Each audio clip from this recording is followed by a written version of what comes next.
ಇವತ್ತು ನಾನು ಸಿಂಪಲ್ಲಾಗಿ ಸೊಪ್ಪು ಮತ್ತು ಸೊಪ್ಪಿನ ದಂಟು ಅದ್ರ ಜೊತೆಗೆ ಸ್ವಲ್ಪ ಬೇಳೆನ ಹಾಕ್ಬಿಟ್ಟು ಸಿಂಪಲ್ಲಾಗಿ ಹುಳಿ ಸಾಂಬಾರು ಯಾವ ರೀತಿ ಮಾಡ್ತಾರೆ ಅಂತ ತೋರಿಸ್ಕೊಡ್ತೀನಿ. ಅದಕ್ಕೂ ಮುಂಚೆ ನನ್ನ ಚಾನಲ್ ಯಾರು ಸಬ್ಸ್ಕ್ರೈಬ್ ಮಾಡ್ಕೊಂಡಿಲ್ಲೋ ಮಾಡ್ಕೊಳ್ಳಿ. ನಾನು ಅರ್ಧ ಕಪ್ ಆಗೋಷ್ಟು ಬೇಳೆನ ತೊಗೊಂಡಿದ್ದೀನಿ, ತೊಗರಿ ಬೇಳೆನ. ನೋಡಿ, ಸೊಪ್ಪಿನ ದಂಟನ್ನು ಬಿಡಿಸ್ಕೊಂಡು ಇಟ್ಕೊಂಡಿದ್ದೀನಿ. ಸ್ವಲ್ಪ ಸೊಪ್ಪನ್ನು ರೆಡಿ ಮಾಡಿ ಇಟ್ಕೊಂಡಿದ್ದೀನಿ. ನೋಡಿ, ಅದನ್ನೆಲ್ಲ ಕುಕ್ಕರ್ಗೆ ಹಾಕಿ ಬೇಯಿಸ್ಕೊತಾ ಇದ್ದೀನಿ. 1 ಟೊಮೆಟೊ ಕಟ್ ಮಾಡಿ ಈ ಕುಕ್ಕರಲ್ಲೇ ಹಾಕ್ಬಿಟ್ಟಿದ್ದೀನಿ. ಇವಾಗ ಮಿಕ್ಸಿ ಜಾರ್ ಒಂದು ತೊಗೊಂಬಿಟ್ಟು ಮಸಾಲೆ ರೆಡಿ ಮಾಡ್ಕೊಳ್ಳೋಣ.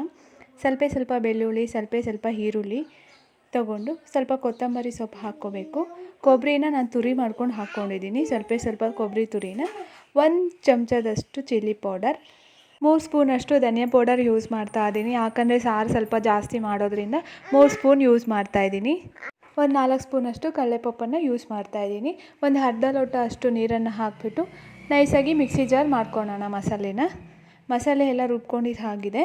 ನೋಡಿ, ಇವಾಗ ರೆಡಿ ಆಗಿದೆ. ನಾನು ಬೇಯ್ತಾ ಇತ್ತಲ್ಲ ಸಾಂಬಾರು, ಅದರಲ್ಲಿ ಇದನ್ನು ಮಸಾಲೆನೆಲ್ಲ ಹಾಕ್ಕೋಬೇಕಾಗತ್ತೆ.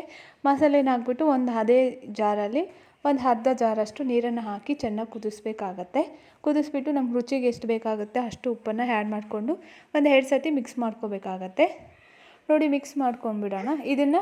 ಇದು ಯಾಕಂದರೆ 1 ವಿಸಿಲ್ ಹಾಕ್ಸ್ಕೊಬಿಡೋಣ, ಬೇಗ ಆಗುತ್ತೆ. ಹಾಗೆ ಕುದಿದ್ರೆ 20 ಮಿನಿಟ್ಸ್ ಆದರೂ ತೊಗೊಳುತ್ತೆ ಅಂತೇಳ್ಬಿಟ್ಟು ನಾನು 1 ವಿಸಿಲ್ ಮಾತ್ರ ಹಾಕ್ಸ್ತಾ ಇದ್ದೀನಿ. ನೋಡಿ, ಇವಾಗ ನಾನು 1 ವಿಸಿಲ್ ಹಾಕ್ಸಿದಾಗಿದೆ. ಇವಾಗ ಸಾಂಬಾರು ಕೂಡ ರೆಡಿ ಆಗಿದೆ, ಚೆನ್ನಾಗಿ ಬೆಂದಿದೆ, ಹಸಿ ಸ್ಮೆಲ್ಲೆಲ್ಲ ಹೋಗಿದೆ.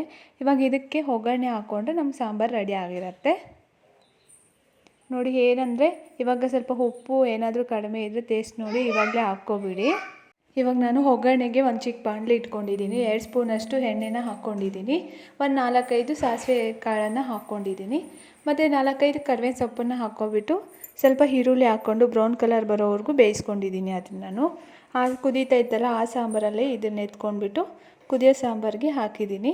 2 ಮಿನಿಟ್ಸ್ ಹಾಗೆ ಬೇಯೋ ತನಕ ಬಿಡಬೇಕು. ಬೆಂದಮೇಲೆ ನಮಗೆ ಸಾಂಬಾರು ರೆಡಿ ಆಗಿರುತ್ತೆ. ಇದು ಅನ್ನದ ಜೊತೆ ತುಂಬ ಚೆನ್ನಾಗಿರುತ್ತೆ ಟೇಸ್ಟು. ಇದು ಚಪಾತಿಗೂ ಚೆನ್ನಾಗಿರುತ್ತೆ, ಮುದ್ದೆಗೂ ಚೆನ್ನಾಗಿರುತ್ತೆ. ಈ ಟೇಸ್ಟನ್ನು ನೀವು ಇದೇ ರೀತಿ ಒಂದು ಸತಿ ಟ್ರೈ ಮಾಡಿ ನೋಡಿ. ನನ್ನ ವಿಡಿಯೋ ಏನಾದರೂ ಇಷ್ಟ ಆದರೆ 1 ಲೈಕ್ ಕಾಮೆಂಟ್ ಮಾಡಿ.